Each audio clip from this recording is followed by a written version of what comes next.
Innal hamdalillah nahmaduhu wa nasta'inuhu wa nastaghfiruh wa na'udzu billahi min shururi anfusina wa min sayyiati a'malina. Man yahdihillahu fala mudilla lahu wa may yudlilhu fala hadiyalah. Asyhadu an la ilaha illallah wahdahu la syarika lah wa asyhadu anna Muhammadan 'abduhu wa rasuluh. Shalawatullahi alaihi wa ala alihi wa ashabihi wat tabi'in wa man tabi'ahum bi ihsanin ila yaumiddin wa sallama tasliman katsira amma ba'du. Ma'asyiral muslimin rahimani wa rahimakumullah. Gimana kabarnya semua? Sehat walafiat? Ya, nikmat dari Allah Subhanahu wa taala setelah sekian lama libur. Emang liburnya berapa tahun? Berapa bulan coba? Ya? Sebulan ya? Iya. Baik. Kalau tahunnya sudah ganti nih. Ganti kemana? Ganti ke 1445 Hijriah. Tidak terasa kita sama Nabi ini semakin jauh. Ya, tidak terasa jarak kita dengan Rasulullah SAW semakin jauh. Jarak antara kita dengan sumber Islam semakin jauh. Dan Nabi SAW bersabda, tidaklah akan bertambah tahun demi tahun kecuali kondisi umat ini semakin buruk. Yaitu banyaknya fitnah-fitnah yang akan muncul dari tahun ke tahun. Oleh karenanya tidak ada ketika seorang itu melewati tahun demi tahun, ya, tidak ada satu hal yang patut ia minta kecuali dia meminta kepada Allah Subhanahu wa taala keselamatan dirinya dari fitnah-fitnah kehidupan dan fitnah kematian. Kenapa? Karena apabila sekedar meminta rezeki kepada Allah, maka yakinlah tidaklah seorang akan mati kecuali telah disempurnakan oleh Allah Subhanahu wa taala rezekinya. Ya, tidaklah seseorang diwafatkan oleh Allah kecuali pasti disempurnakan rezekinya oleh Allah Subhanahu wa taala. Akan tetapi tidak ada yang bisa menjamin kehidupan kita ini selamat dari fitnah. Ya, tidak ada yang bisa menjamin, jamaah.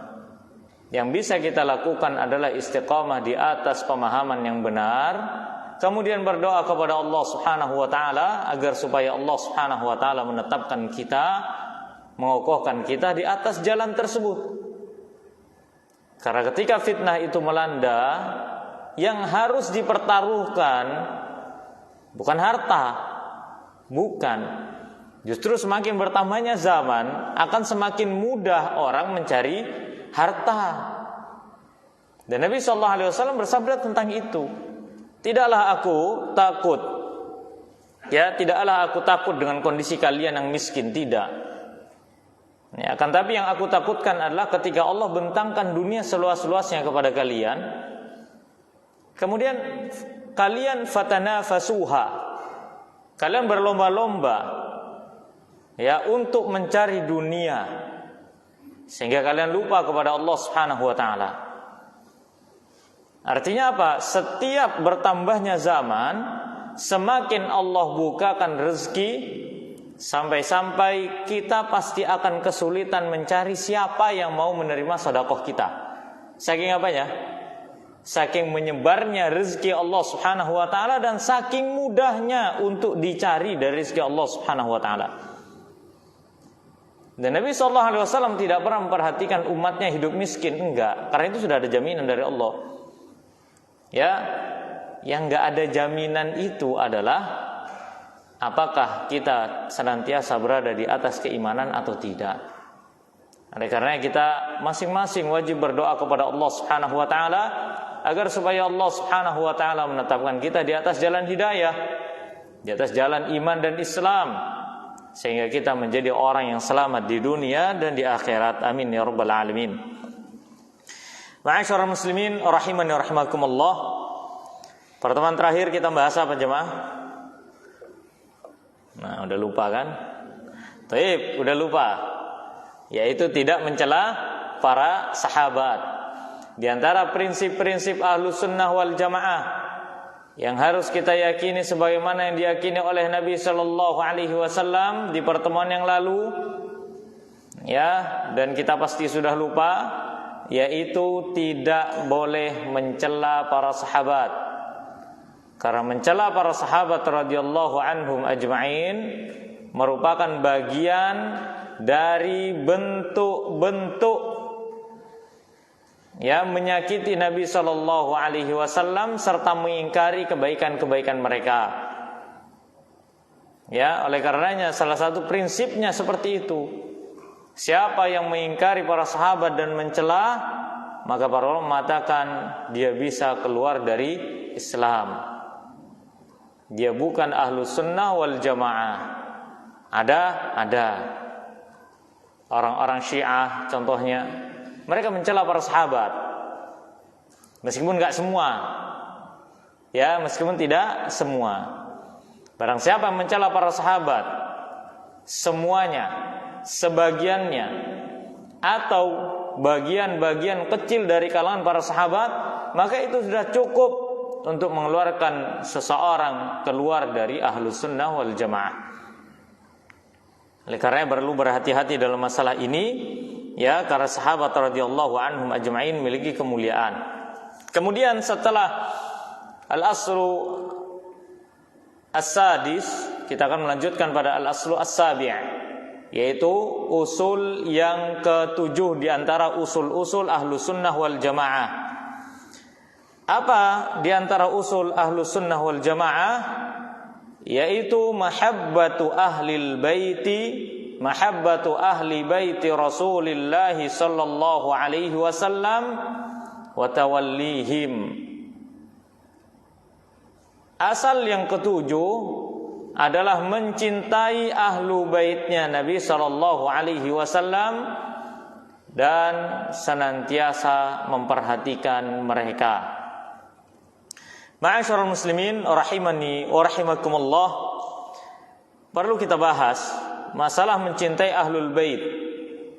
Ahlul baitnya Nabi sallallahu alaihi wasallam. Siapakah mereka?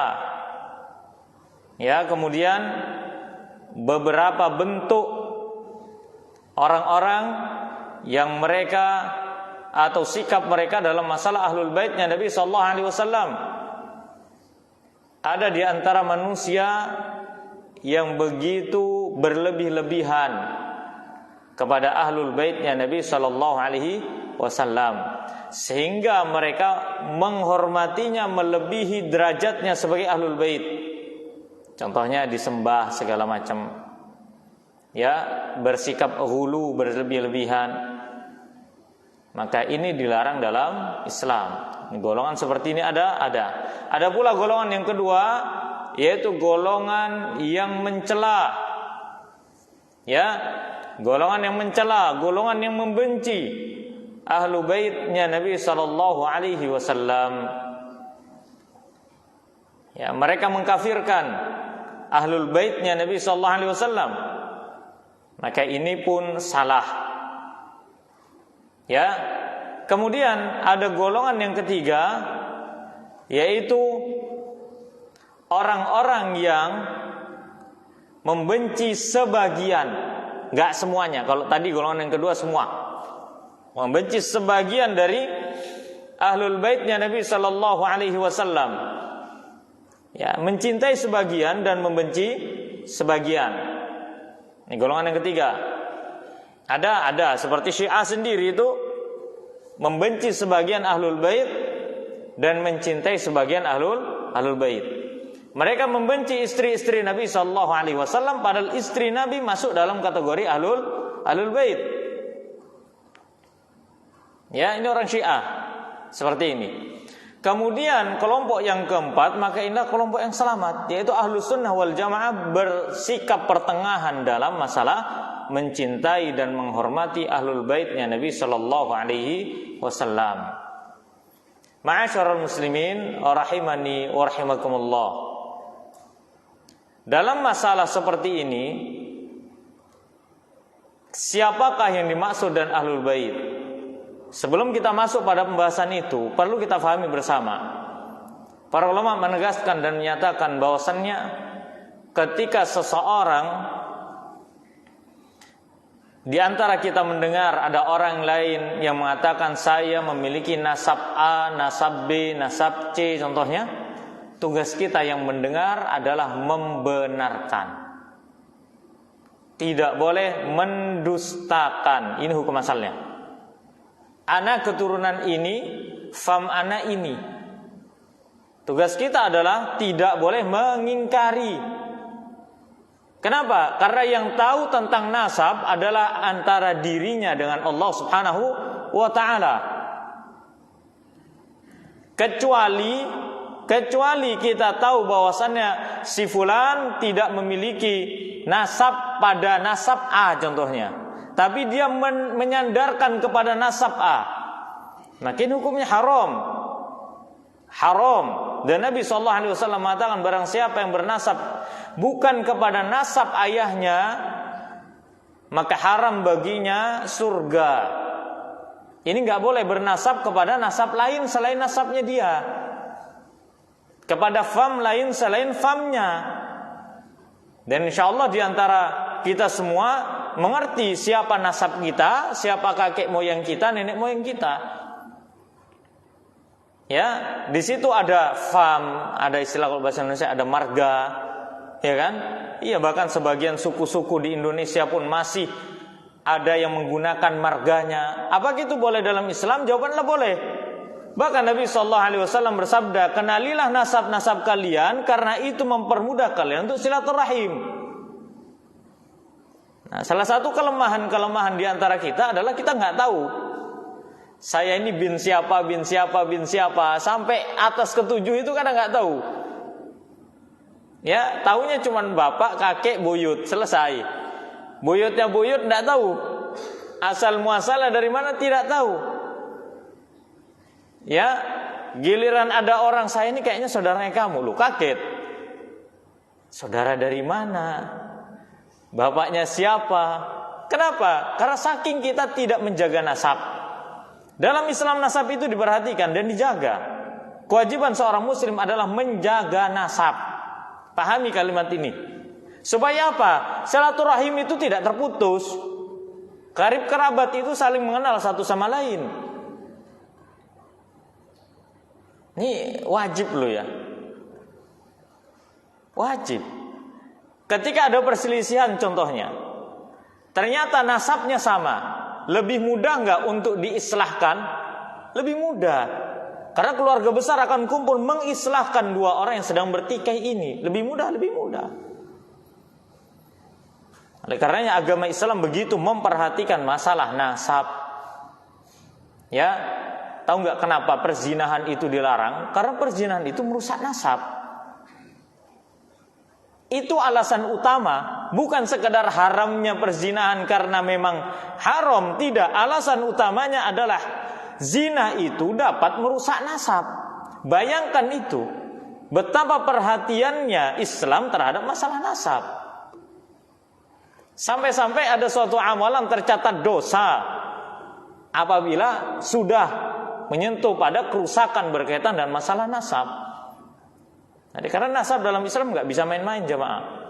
Semuanya diperhatikan dalam Islam. Ma'asyiral muslimin rahimani rahimakumullah. Sekali lagi kembali lagi kepada pembahasan kita di awal tadi. Apabila ada orang mengatakan saya bernasab ini dan itu, selama tidak ada tanda-tanda kebohongan pada dirinya, maka tugas kita adalah tidak boleh mengingkari. Ustaz, bagaimana jika seandainya ada pemalsuan?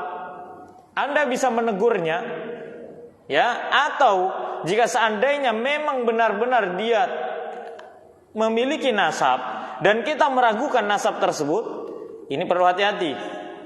Kita tidak boleh mengingkari, sekali lagi nggak boleh mengingkari. Kalau toh ada salah, itu urusan dia dengan Allah Subhanahu wa ta'ala. Paham ya sampai sini ya?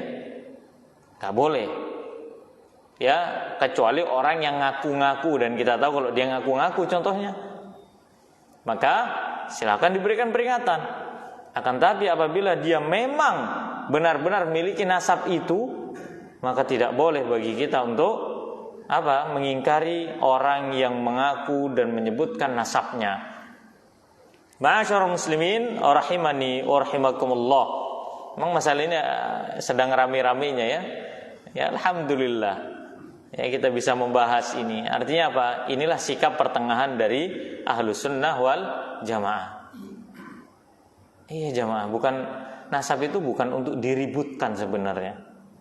Tapi nasab itu untuk dijaga. Disebutkannya nasab, anggota keluarga, itu bukan untuk diributkan, enggak. Tapi untuk dijaga. Sekali lagi dijaga.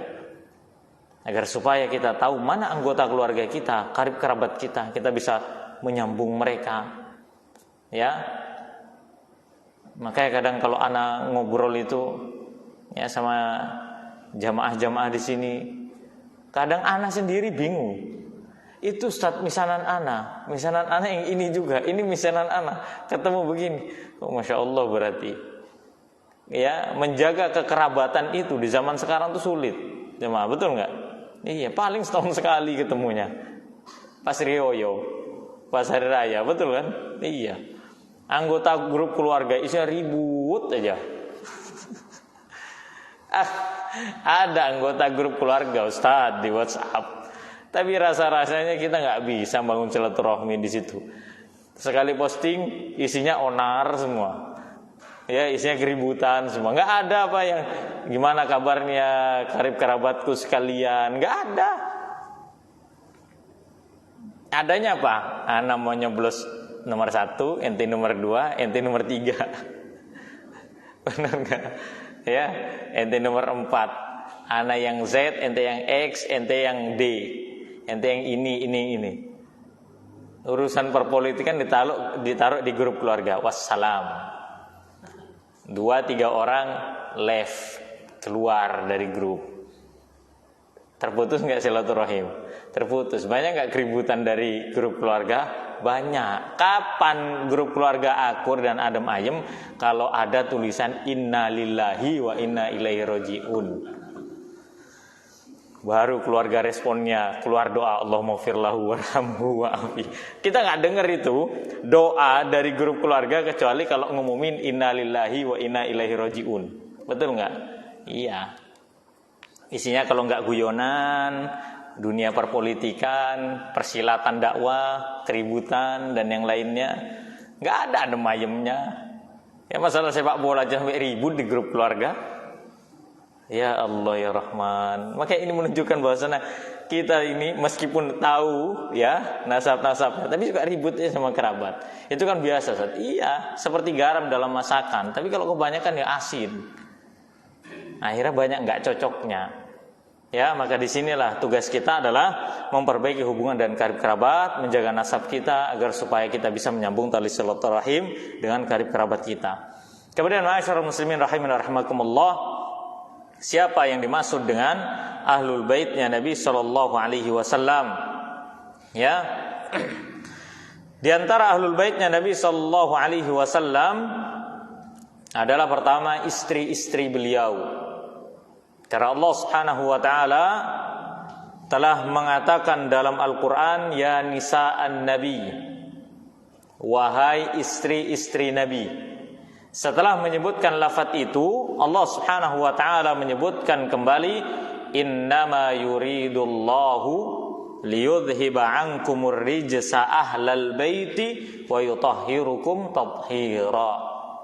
Kata Allah Subhanahu wa taala, sesungguhnya yang Allah inginkan kepada kalian adalah Allah ingin mensucikan kalian dengan sesuci-sucinya, sebersih-bersihnya. Wahai ahlul bait. Ya, Allah sebutkan setelah menyebutkan istri-istri Nabi, Allah mengatakan wahai ahlul bait, yang Allah inginkan kepada kalian adalah Allah ingin membersihkan kalian sebersih-bersihnya. Siapa yang dimaksud dengan ahlul bait di sini? Sepakat ahlu tafsir mengatakan yaitu istri-istri Nabi sallallahu alaihi wasallam. Dan ini sebagai bantahan ya bagi orang-orang Syiah yang mereka mengingkari istri-istri Nabi sallallahu alaihi wasallam. Siapa orang-orang di antara istri Nabi yang dibenci oleh orang Syiah? Aisyah radhiyallahu anha. Terus siapa lagi? Hafsah. Siapa lagi? Oh, banyak. Ya, tapi dua orang ini mereka begitu membenci sampai membuat kisah-kisah palsu. Maka orang-orang seperti ini bukan ahlus sunnah wal jamaah, bahkan bisa dikatakan keluar dari Islam, karena dia membenci istri-istri Nabi Shallallahu Alaihi Wasallam. Ya, ini nggak boleh jamaah. Ini haram hukumnya. Kemudian di antara keluarga Nabi Shallallahu Alaihi Wasallam, ya, yaitu Alu al-Muttalib, keluarga Bani Muttalib. Ya, dan ini telah sah dari Imam Ahmad bin Hanbal dan Imam Syafi'i rahimahullahu taala, Abu Hanifah, Imam Malik, bahwasannya Alu Muttalib, ya, memang ada riwayat seperti itu. Memang ada riwayat yang mengatakan Alu Muttalib la yadkhuluna fi alin Nabi sallallahu alaihi wasallam. Alu Muttalib tidak masuk kepada nasabnya Nabi sallallahu alaihi wasallam. Ya, akan tetapi pendapat yang rajih dalam masalah ini adalah Banu Al-Muttalib masuk dalam kategori keluarga Nabi sallallahu alaihi wasallam. Ada perbedaan para ulama, ada yang mengatakan Banu Al-Muttalib tidak masuk, ada yang mengatakan Banu Muttalib itu masuk. Tapi pendapat yang rajih adalah Banu Muttalib masuk pada kategori keluarga Nabi sallallahu alaihi wasallam. Ya. Dan Nabi sallallahu alaihi wasallam telah mengatakan innama Banul Muttalib wa Banu Hashim syai'un wahid. Banu Muttalib dan Bani Hashim ini merupakan satu kesatuan, artinya apa? Sama nasabnya. Termasuk bagian dari keluarga Nabi sallallahu alaihi wasallam, di antaranya juga adalah Bani Hashim. Bani Hashim. Ya, tapi perlu diingat bahwasan yang dimaksud dengan ahlul bait Nabi sallallahu alaihi wasallam yaitu orang-orang yang beriman di antara mereka, kemudian orang-orang yang salih mengikuti Nabi sallallahu alaihi wasallam. Itu patokannya. Adapun yang bukan orang yang beriman maka tidak termasuk ahlul bait Nabi sallallahu alaihi wasallam.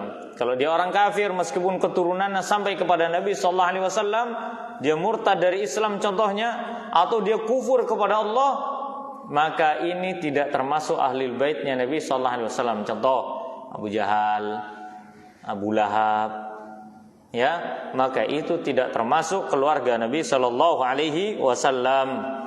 Kemudian di antaranya juga adalah, ini sebagian ulama mengatakan, yaitu wa mawaliyahum, maulanya.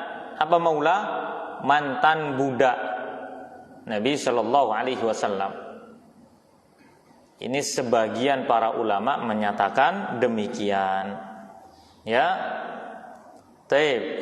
Kemudian ketentuan apa yang didapatkan oleh orang-orang ini?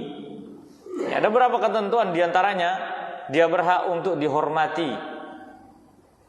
Ya, dan kita sebagai orang yang tidak masuk dalam kategori keluarga Nabi sallallahu alaihi wasallam wajib menghormati nasab tersebut.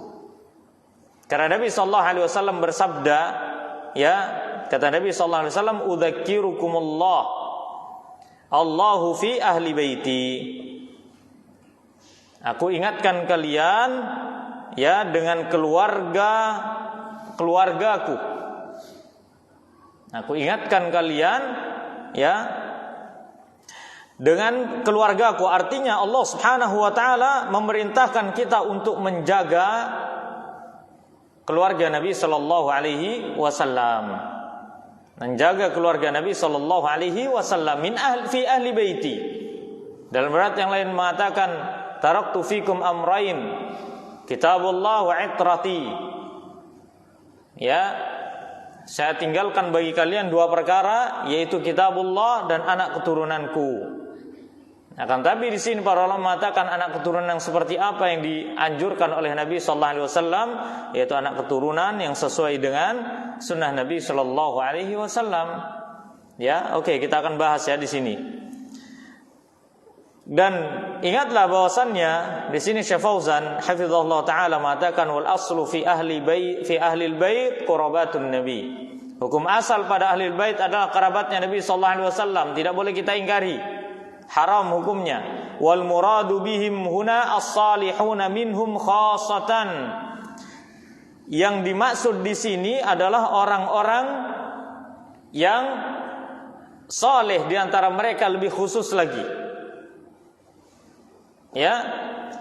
Amma qurabatuhu ghairus salihin falaysa lahumul haqqu. Adapun orang-orang yang tidak saleh, orang yang tidak beriman, ya, maka dia tidak memiliki hak untuk dihormati sekalipun nasabnya bersambung kepada Nabi sallallahu alaihi wasallam. Ka'ammihi, seperti amminya, yaitu pamannya, yaitu Abu Lahab, Abu Jahal dan yang lain yang mereka tidak beriman kepada Allah Subhanahu wa taala, ya, maka mereka tidak layak untuk dihormati. Tidak layak untuk dihormati. Oleh karenanya ketika Allah Subhanahu wa taala menyatakan dalam Al-Qur'an itu sebagai bentuk celaan kepada Abu Lahab, tabbat yada abi lahabin wa tab. Itu menunjukkan Allah benar-benar tidak menghormati Abu Lahab sekalipun ia memiliki keturunan yang tinggi, ya, dengan Nabi sallallahu alaihi wasallam. Ini poin penting jemaah, ya. Ini poin penting untuk kita semua.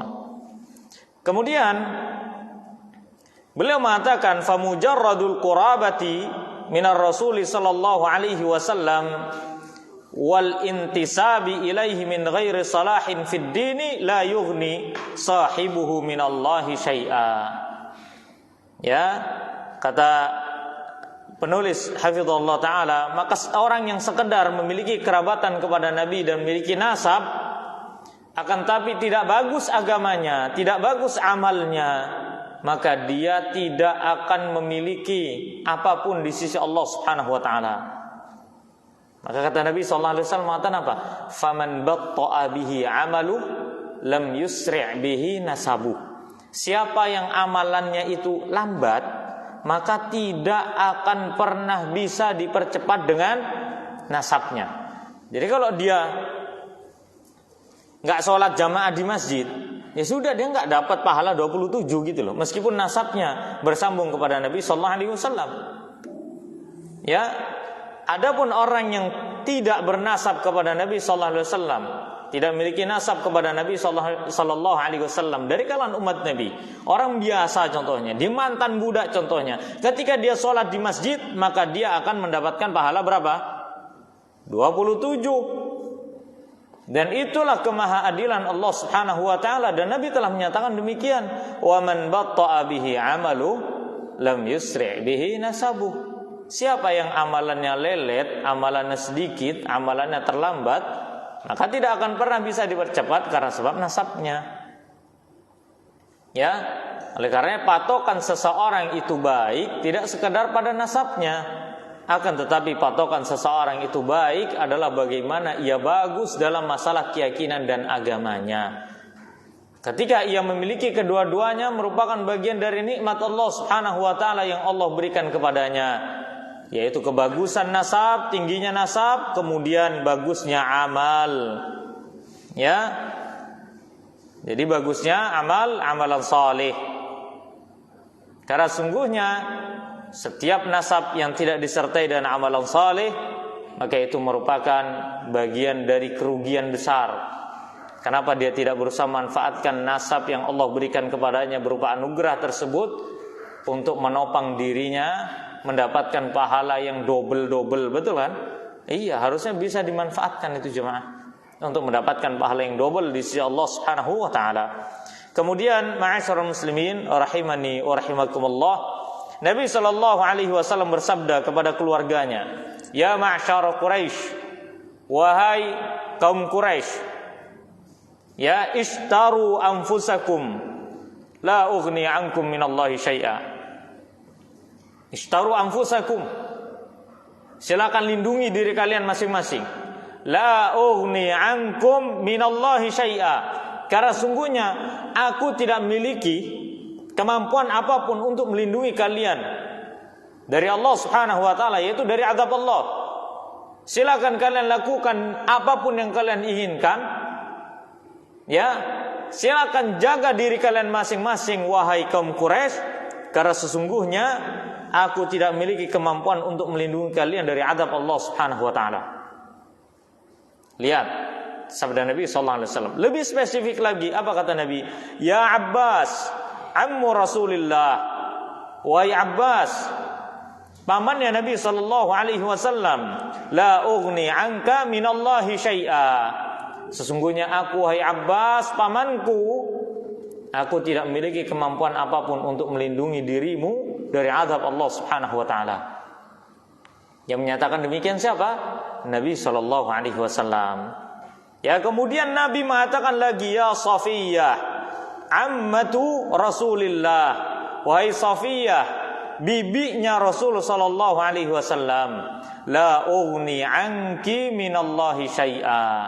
Sesungguhnya aku, wahai bibiku, tidak memiliki kemampuan apapun untuk melindungimu dari azab Allah Subhanahu wa taala. Ya, ya Fatimah, ini lebih dalam lagi. Wahai Fatimah, wahai Fatimah bintu Muhammadin, putrinya Muhammad, salini min mali ma syi'ti. Silakan kau minta dari hartaku semau dirimu. Apapun yang kau mau dari hartaku silakan minta. La ughni anki minallahi syai'a. Karena sungguhnya saya tidak bisa melindungi dirimu dari azab Allah Subhanahu wa taala. Lihat bagaimana Nabi sallallahu alaihi wasallam begitu tegas kepada keluarganya, sampai-sampai Nabi sallallahu alaihi wasallam menyadarkan mereka bahwasannya sekedar memiliki nasab tidaklah mulia di sisi Allah Subhanahu wa taala kecuali harus diiringi dengan amalan saleh. Bagusnya amalan, karena sungguhnya Nabi sallallahu alaihi wasallam telah memperingatkan semuanya dari anggota-anggota keluarga beliau agar supaya meningkatkan keimanan dan ketakwaannya, memperbanyak amalnya, memperbagus amalnya. Ya, maka itulah yang diperhatikan oleh Ahlus Sunnah wal Jamaah. Dan penulis juga mengatakan wa qurabatur rasul as-salihun lahum alaina haqqul ikrami wal mahabbati wal ihtiram. Ya, wa qurabatur rasul as-salihun.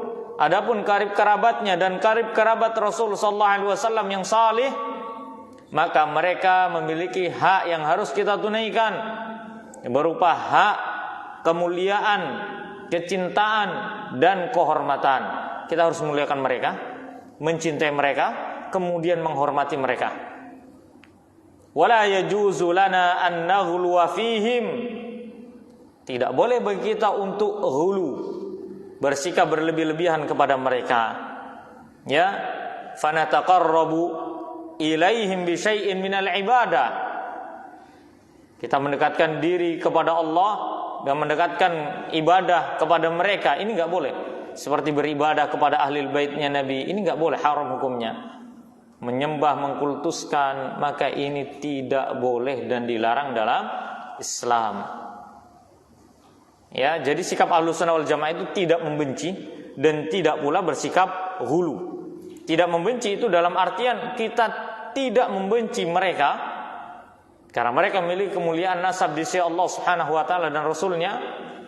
Ya, dan tidak membenci mereka ketika mereka melakukan amalan saleh seorang mukmin sejati, maka kita harus menghormatinya. Kemudian juga tidak boleh ghulu berlebih-lebihan sehingga memalingkan ibadah, memuliakan, menghormati, ya, yang seharusnya lebih tinggi kita kepada Allah Subhanahu wa taala daripada kepada manusia, akan tapi ternyata dikultuskan, ya, meskipun itu memiliki keturunan dari keluarga Nabi sallallahu alaihi wasallam, maka haram hukumnya mengkultuskan Nabi sallallahu alaihi wasallam saja tidak boleh, apalagi mengkultuskan orang-orang selain Nabi sallallahu alaihi wasallam meskipun dia memiliki garis keturunan kepada Nabi sallallahu alaihi wasallam. Ini sikap pertengahan. Ya.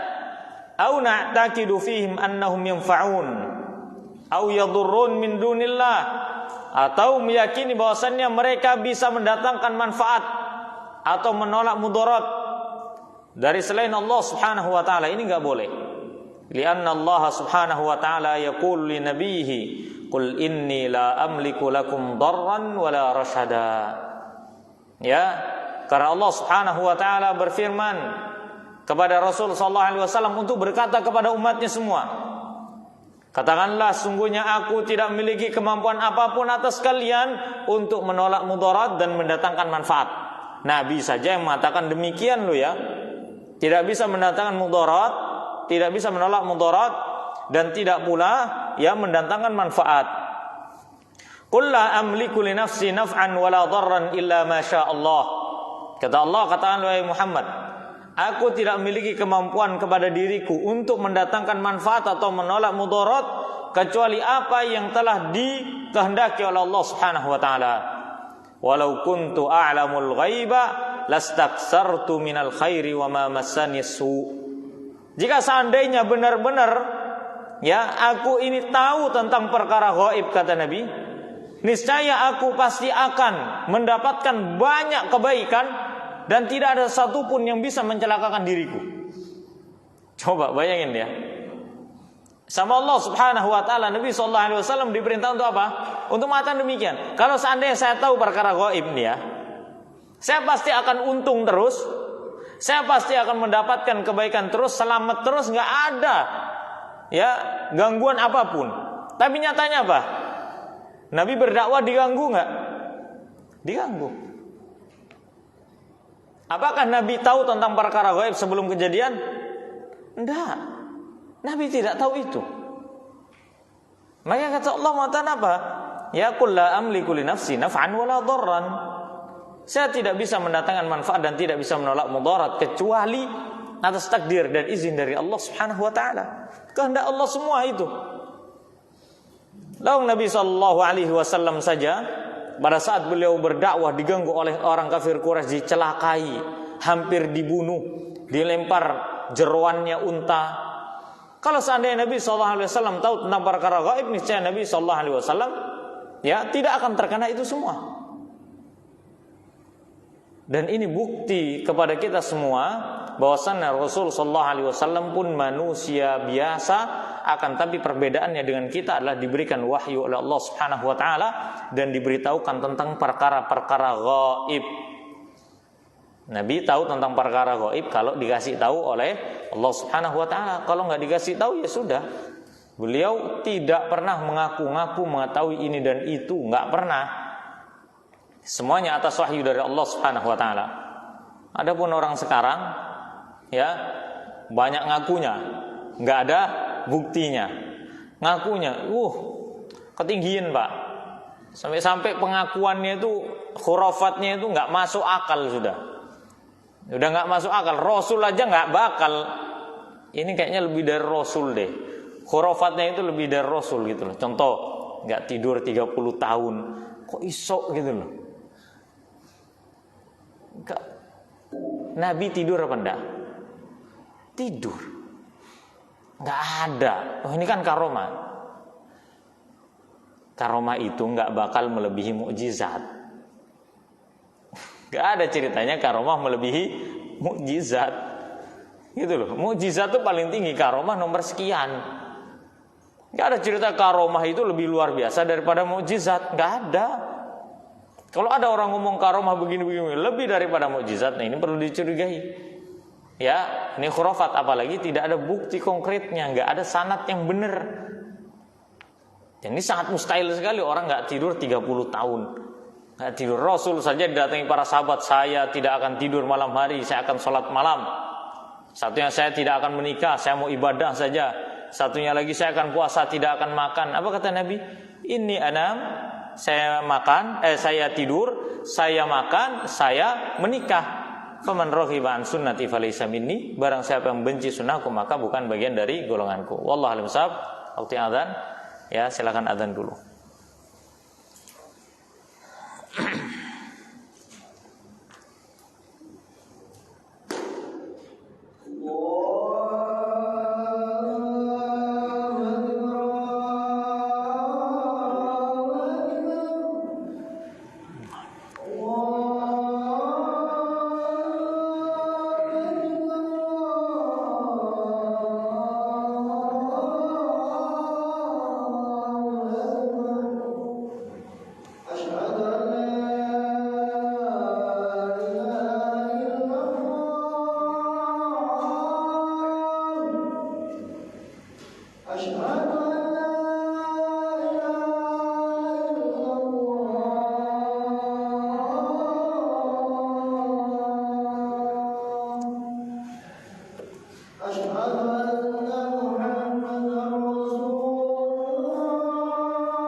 Bismillahirrahmanirrahim.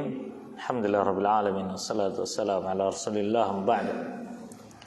Sambil menunggu waktu iqamah, kita lanjut sebentar masalah berkaitan dengan pembahasan kita kali ini. Ya, ketika kita tahu bahwasanya Nabi sallallahu alaihi wasallam tidak bisa mendatangkan manfaat dan mudarat kecuali kehendak dari Allah Subhanahu wa taala, maka bagaimana dengan orang-orang selain Nabi sallallahu alaihi wasallam? Oleh karena ma'asyarul muslimin tidak boleh bersikap berlebihan ketika memuliakan Nabi sallallahu alaihi wasallam. Jadikanlah beliau sebagai panutan. Ya. Jadikanlah beliau sebagai Rasul Allah. Tidak dijadikan sebagai sesembahan menandingi Allah Subhanahu wa taala. Dan Nabi sallallahu alaihi wasallam sudah mengatakan demikian, idza sa'alta fas'alillah. Apabila engkau minta, mintalah kepada Allah Subhanahu wa taala. Ya, bahkan Nabi sallallahu alaihi wasallam pula pernah menyatakan kepada seorang anak kecil yang dia menenteng sandalnya yang putus. Dan Nabi sallallahu alaihi wasallam menyatakan kepadanya, anak kecil ini meminta sandal kepada Nabi sallallahu alaihi wasallam. Dan Nabi mengatakan, mintalah kepada Allah sekalipun itu masalah tali sandal. Ini ibrohnya banyak ini kisahnya singkat, tapi ibrohnya banyak. Di antaranya adalah kita tidak boleh bermudah-mudahan dalam meminta kepada manusia. Ini nggak boleh jemaah. Yang menggantungkan niat kita kepada manusia. Kemudian apalagi contohnya? Menggantungkan nasib kita kepada manusia, ini enggak boleh. Haram hukumnya. Meminta kepada selain Allah Subhanahu wa taala ini haram hukumnya. Ya, karena manusia tidak bisa mendatangkan manfaat dan mudarat kecuali takdir dari Allah Subhanahu wa taala. Kemudian juga mintalah kepada Allah Subhanahu wa taala segala hal, meskipun perkara-perkara remeh. Dan yakinlah bahwasannya Allah pasti akan mengabulkan permintaan kita. Yang bikin doa kita nggak terkabul itu kan gara-gara kita ragu, betul kan? Kadang ragu. Kenapa ya Allah tidak mengabulkan doa saya? Loh, kita aja nggak yakin sama Allah Maha Mampu kok. Yang kita tahu apa? Kalau dapat baru bersyukur. Kalau belum dapat malas berdoa. Iya. Dan inilah konsep hidup kita jamaah. Ini nggak boleh.